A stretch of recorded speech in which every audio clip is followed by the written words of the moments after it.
और इंडी गठबंधन के सहयोगी दल आरएलपी को अभी न्योते का इंतजार। गठबंधन की अब तक हुई दोनों ही बैठकों में नहीं दिखे हनुमान बेनीवाल। 1 और 5 जून की बैठकों में आमंत्रित ही नहीं किया गया हनुमान बेनीवाल को। हालांकि जीत के बाद मुकुल वासनिक, अशोक गहलोत, मोहन प्रकाश ने बधाई दी। आज 2 दिन बाद सचिन पायलट ने भी बधाई दी, लेकिन चुनाव के दौरान राष्ट्रीय नेतृत्व के किसी नेता ने फोन नहीं किया। बैठकों से बाहर रखने पर हनुमान बेनीवाल आहत दिखते हैं। हालांकि बैठकों में अनुपस्थित रहने की बात पर बोले बेनीवाल, हनुमान का छोटा दल है इसलिए भूल गए, बाद में बुला लें शायद। मैं भाजपा या एनडीए का नहीं हूं, एनडीए के साथ नहीं हूं, ना ही संपर्क में हूं, लेकिन इंडिया गठबंधन ने भी बुलाया नहीं।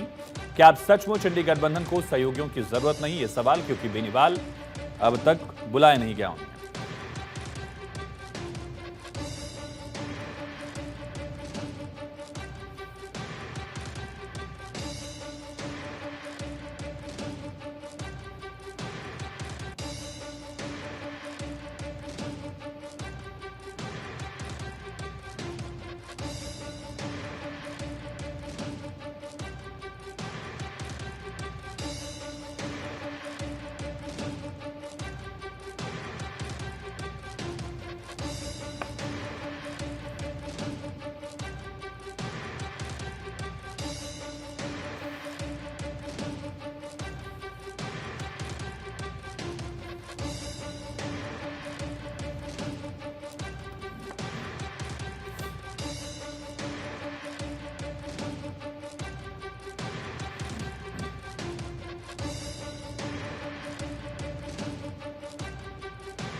पॉलिटिकल एडिटर अदिति नागर ज्यादा जानकारी के साथ हमारे साथ जुड़ चुकी हैं। अदिति, आखिर हनुमान बेनीवाल को कैसे भूल गया इंडिया अलायंस ऐसी स्थिति में जब एक एक सांसद की कीमत या उनका जो वजन है बहुत ज्यादा है? चलिए हम फिर से रिकनेक्ट करने की कोशिश करेंगे, लेकिन गठबंधन की अब तक की दोनों बैठकों में ही हनुमान बेनीवाल को न्योता नहीं दिया गया। बेनीवाल ने खुद कहा कि हनुमान बेनीवाल और मेरा दल छोटा है इसलिए शायद अलायंस भूल गया हो मुझे, लेकिन हनुमान बेनीवाल ये भी कह रहे हैं कि वो बीजेपी या एनडीए के साथ नहीं हैं और इंतजार कर रहे हैं कि शायद अगली बैठक में उनको बुलाया जाए। हालांकि कई नेताओं ने कांग्रेस से फोन किया उनको, मुकुल वासनिक, अशोक गहलोत, सचिन पायलट ने भी बधाई दे दी है, लेकिन इसके बावजूद इंडिया अलायंस की बैठक में अपनी पार्टी से इकलौते सांसद आरएलपी के मुखिया हनुमान बेनीवाल को नहीं बुलाया गया। ना ही चुनाव के दौरान राष्ट्रीय नेतृत्व कांग्रेस के किसी नेता ने उनको फोन किया। ये जानकारी बैठकों से बाहर रखने पर हनुमान बेनीवाल आहत भी दिख रहे हैं। तलखी है उनके शब्दों में। पॉलिटिकल एडिटर अदिति नागर हमारे साथ एक बार फिर से कनेक्ट हैं। अदिति, एक एक सांसद की कीमत जब बहुत ज्यादा है, एक तरह से कहा जाए एक एक सांसद निर्णायक है, ऐसी स्थिति में हनुमान बेनीवाल को कैसे भूल गया इंडिया अलायंस? बिल्कुल, देखिए ये बहुत महत्वपूर्ण है। जब 1 जून को बैठक होती है, फिर 5 जून को भी बैठक होती है।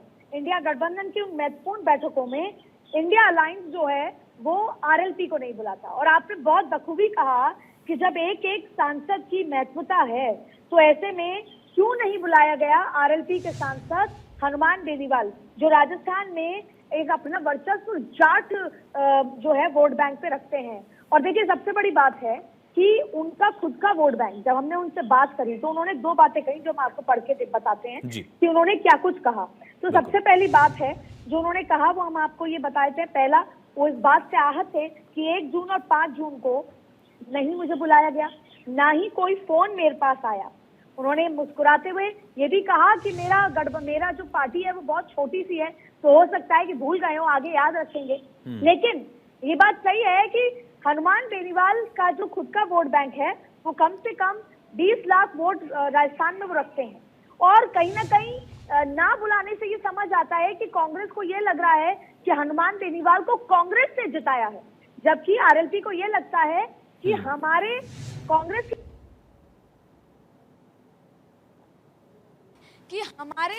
कांग्रेस के साथ आने से ना सिर्फ नागौर की सीट निकली है, बल्कि बाकी जो आसपास की सीट है, जो जाट वर्चस्व है, वहां पर भी वो भी निकली हैं। ऐसे में जब इंडिया गठबंधन ने 1 और 5 तारीख को नहीं बुलाया बैठक में, उससे आहत हैं। उम्मीद करते हैं कि आगे की इंडिया गठबंधन की बैठक में बुलाया जाएगा। और उनके पास चुनाव जीतने के बाद अशोक गहलोत का फोन आया मुकुल वासनिक का भी फोन आया, मोहन प्रकाश का भी फोन आया, और आज दोपहर में अभी से आधे घंटे पहले सचिन पायलट ने भी फोन करा। लेकिन किसी भी राष्ट्र नेतृत्व का ना चुनाव के दौरान ना चुनाव के बाद किसी का ऐसा फोन आया, ना ही आमंत्रित किया गया।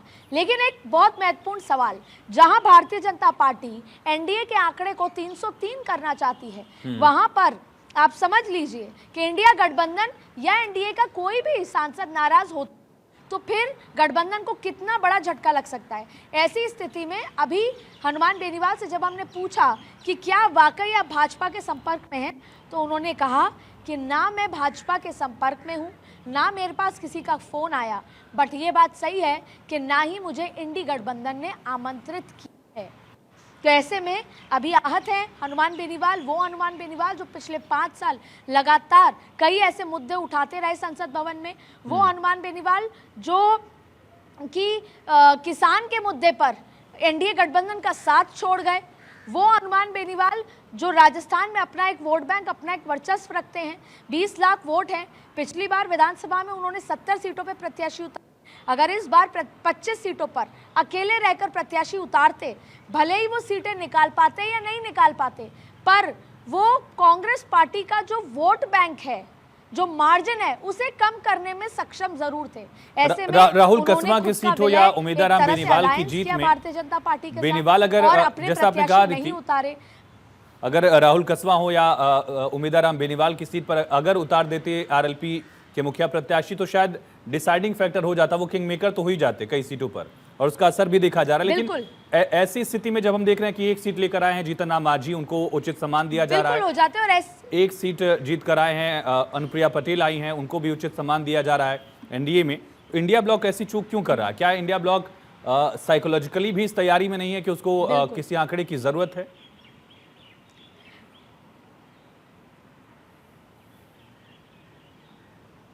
इसीलिए ये सवाल उठता है क्या इंडिया गठबंधन को सहयोगियों की ज़रूरत नहीं है। इसके साथ एक और सवाल है कि हम वो आपको आंकड़े बताएं कि और कौन कौन सी एक दल है इंडिया गठबंधन के पास, एक उसके जिसको बुलाया गया है। लेकिन क्योंकि जैसा आपने कहा कि एनडीए में एक आंकड़ों वाले दल बहुत सारे हैं, लेकिन फिर भी उनको सम्मान दिया जा रहा है, उनको अलायंस में बुलाया जा रहा है। ऐसी स्थिति में हनुमान बेनीवाल को ना बुलाना, क्योंकि अगर एनडीए की बात कर लेते हैं तो एक सीट वाला यूपीपीएल है, एक सीट वाला एनसीपी भी है, एनपीएफ भी है, पीएमके भी है, जीतन राम मांझी भी है, एजीएस भी है, एजीएसयूएफ भी है, ये तमाम है। इसके साथ साथ आप देखिए जो मेरे पास आंकड़े हैं इंडिया गठबंधन के, तो उन्होंने आरएलपी को इसमें इंक्लूड ही नहीं करा है, उन्होंने उसको टोटली राजस्थान के उस खेमे में डाल दिया है, कांग्रेस के खेमे में कि कितनी सीटें आई अदर्स। लेकिन यहाँ पे उन्होंने आम आदमी पार्टी के 3 के लोगों को भी यहाँ पर बुलाया, 3 सीट जीत कर आई है। यहाँ पर उन्होंने सीपीआई को भी बुलाया जो 3 सीट जीत कर आई है, उन्होंने आईयूएमएल को भी बुलाया जो 3 सीट जीत कर आई है, यहाँ तक कि जेएमएम 2 सीटें जीत कर आई है, उसको भी आमंत्रित किया कल, सीपीआई को भी आमंत्रित किया कल, और वीसी के जो 2 सीट जीते आए उसको भी आमंत्रित किया, लेकिन आरएलपी के हनुमान बेनीवाल को आमंत्रित नहीं किया। अब ये प्रदेश की चूक है या केंद्र नेतृत्व की चूक है, ये तो अब कांग्रेस को अपने आप से समझना होगा या इंडिया गठबंधन को आपस में समझना होगा। लेकिन ये बात तय है कि जहां पर आंकड़ों की एक नंबर की इतनी गहमा गहमी है, उसमें हनुमान बेनीवाल को आमंत्रित ना किया जाना हनुमान बेनीवाल को ठेस ज़रूर पहुंची है। और वो भले ही आज भाजपा के संपर्क में नहीं हैं, और पर वो ये भी मानते हैं कि मुझे इंडिया गठबंधन ने भी आमंत्रित ना करके अपमान किया है और शायद छोटा दल के अलग थलग कर दिया। लेकिन कहीं ना कहीं उनकी भावनाओं में या आरएलपी के जो समर्थक हैं उनका ये मानना है कि अगर कांग्रेस ये सोचती है कि आरएलपी को कांग्रेस से जिताया तो वो गलत है। वो आरएलपी की वजह से कांग्रेस कई सीटें जीती जिनका जिक्र आप भी कर रहे थे। तो अब ये मामला पेचीदा सा नजर आता है, लेकिन फिलहाल उन्होंने नकार दिया है कि ना ही वो भाजपा के संपर्क में हैं और ना ही वो एनडीए के साथ हैं और ना ही कोई बातचीत उनकी अभी तक हुई है। जी अदिति, लेकिन 1 तारीख की बैठक में अगर नहीं बुलाया गया, उसके बाद अशोक गहलोत, मुकुल वासनिक, सचिन पायलट, इन तमाम नेताओं ने अगर शुभकामनाएं दी, तो ये चीज़ आला कमान तक कन्वे क्यों नहीं की गई कि एक नेता ऐसे हैं जो जीत कर आए हैं और उनको भी बुलाया जाना चाहिए? 5 तारीख की बैठक में 1 तारीख की गलती को रिकरेक्ट नहीं किया गया अगर, तो उसके पीछे कारण क्या दिख रहा है आपको?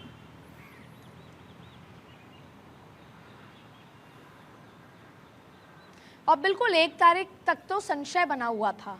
1 तारीख के तो एग्जिट पोल जब आए उसके बाद संशय था, तमाम चीजें थी। 5 तारीख तो जीत का जश्न की बात थी, और जब एक सीट वो जीत कर आए हैं ना, और खास तौर पे जिनको हराया है ज्योति मिर्धा, वो पहले कांग्रेस में थी, फिर कांग्रेस से वो बीजेपी में आई, विधानसभा लड़ी, विधानसभा हार गई, फिर भी, और उन्हीं ज्योति मिर्धा के चलते कांग्रेस के कई सारे मिर्धाओं को, बड़े दिग्गज चेहरों को भाजपा ने अपने आप शामिल करा लिया। तो नागौर सीट का अपने आप में एक महत्व है।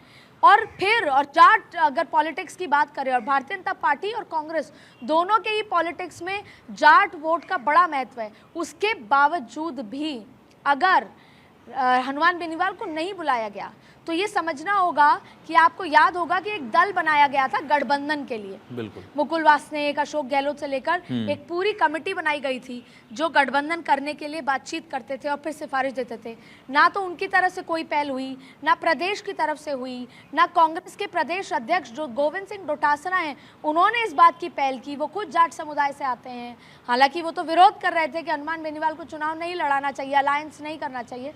ना उन्होंने इस बात की पहल की, ना किसी और ने करी, और ना ही इंडिया अलायंस और दल ने करी। ऐसे में फिलहाल हनुमान बेनीवाल आहत हैं और उम्मीद करते हैं कि अगली बार की इंडिया गठबंधन की बैठक में उनको आमंत्रित किया जाए। लेकिन जिस बीच में एक एक नंबरों का ये गेम चल रहा है, जहां भारतीय जनता पार्टी 293 से 303 पर अपने आंकड़े को ले आई हैं और बढ़ाना चाहती हैं, वहां पर राजनीति में कुछ भी नहीं कहा जा सकता। और वैसे तो कहा ही जाता है कि जो दिखता है वो होता नहीं है राजनीति में, जो होता है वो दिखता नहीं है। तो ना जाने कब क्या हो जाए। लेकिन फिलहाल हनुमान बेनीवाल ने इस बात पर कहा है कि ना वो संपर्क में है बीजेपी के, ना वो एनडीए के साथ हैं। जी, हालांकि बड़ा लंबा सफर है हरियाणा विधानसभा चुनाव का, लेकिन जाट वोटर्स के लिए क्या ये संदेश गलत जाएगा अगर अभी भी हनुमान बेनीवाल को नहीं मनाया जा रहा है या उनको साथ लेकर चलने की कोशिश नहीं की जाती है?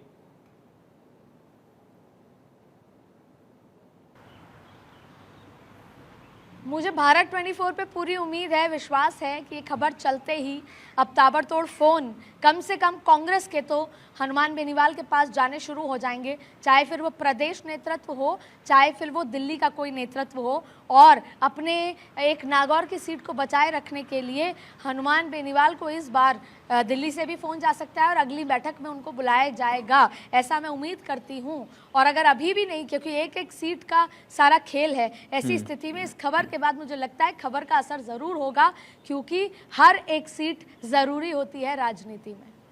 लेकिन इन सब के बावजूद अदिति, हालांकि बेनीवाल ने खुद कहा कि वो एनडीए या बीजेपी के साथ नहीं है, लेकिन इसके बावजूद अगर इंडिया ब्लॉक की तरफ से उनको मनाया नहीं जाता है तो क्या कोई ऐसी गुंजाइश है कि बीजेपी उनसे संपर्क करे? पहले एनडीए में रहे ही हैं, जिस मुद्दे को लेकर अलग हुए थे उस पर बीजेपी ने, सरकार ने फैसला भी अपना पलटा।